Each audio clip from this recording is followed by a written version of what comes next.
இந்த வீடியோல ஒரு பெண்மணி வந்து பயங்கரமா ஒரு ஆணை போட்டு தாக்குற வீடியோ பார்த்துருப்பீங்கல்ல. உடனே இதை பார்த்தோன்னே உங்க பெர்ஸ்பெக்டிவ் என்ன தோணிருக்கும் அப்படின்னா, கண்டிப்பா இவன் அந்த பெண்ணுகிட்ட ஏதாவது தப்பா நடந்திருப்பான், இல்ல ஒய்ஃபுக்கு தெரியாம ஒரு அஃபேர் வச்சிருந்திருப்பான், அதனால தான் வந்து இந்த அளவுக்கு அந்த பெண்மணி அந்த அவரை போட்டு தாக்குறாங்கன்னு நினைச்சிருந்திருக்கலாம்.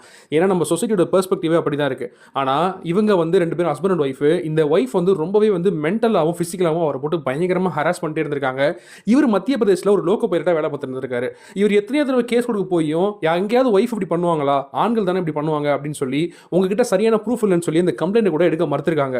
அதுக்கப்புறம் இவங்க பிளான் பண்ணி இவங்க ஃப்ரெண்ட்ஸ் எல்லாம் சேர்ந்து ஒரு தடவை எங்க ஒய்ஃப் பிஹேவ் பண்றதை நம்ம வீடியோ ரெக்கார்ட் பண்ணணும்னு சொல்லி ஒரு சீக்ரெட் கேமரா வச்சு ரெக்கார்ட் பண்ணி அதை பெருசா வைரல் ஆக்குனது பிறகும் கூட அவங்க ஒய்ஃப் என்ன பண்ணிருக்காங்க அப்படின்னா ரொம்ப கேஷுவலா அப்பாலஜைஸ் பண்ணிட்டு நான் வந்து திருந்திட்டேன், அவர் கூட வாழணும்னு நினைக்கிறேன் அப்படின்னு சொல்லியிருக்காங்க.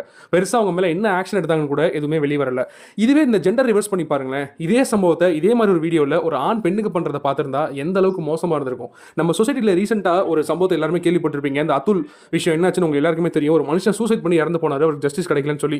இன்னமும் நம்ம சொசைட்டில ஹஸ்பண்ட் அண்ட் ஒய்ஃப் அப்படின்னு வரும்போது எப்பவுமே ஆண்கள் தான் கொடுமை பண்ணுவாங்க, பெண்கள் அந்த கொடுமை வந்து அனுபவிக்கிறவங்க தான் இருப்பாங்க அப்படின்னு சொல்லி தான் பார்க்கப்படுதே தவிர இன்னும் ஜெண்டர் ஈக்குவாலிட்டி என்னதான் பேசினாலும் இந்த விஷயம் மாறுற மாதிரி எனக்கு தெரியல. ஒரு பொண்ணு போயிட்டு வரதட்சணை பண்றாங்க இல்ல என் புருஷன் என்ன கொடுமை பண்றாங்க அப்படின்னு கம்ப்ளைண்ட் கொடுத்தா அவன் தப்பு பண்ணனா இல்லையா, ப்ரூஃப் இருக்கா இல்லையா, எவிடன்ஸ் இருக்கா இல்லையான்னு கூட கேட்காம உடனே அவனை அரெஸ்ட் பண்ணி அவனுக்கு பனிஷ்மெண்ட் கொடுக்குற இந்த சமூகம் அதுவே ஒரு ஆணுக்கு நடக்குதுன்னு சொல்லும்போது ப்ரூஃப் பத்தல, எவிடன்ஸ் பத்தல, இப்படி நடக்கிறதுக்கு வாய்ப்பு இல்லைன்னு சொல்லுது. இதை பத்தி என்ன நினைக்கிறீங்கன்னு உங்க கமெண்ட்ஸை மறக்காம ஷேர் பண்ணுங்க.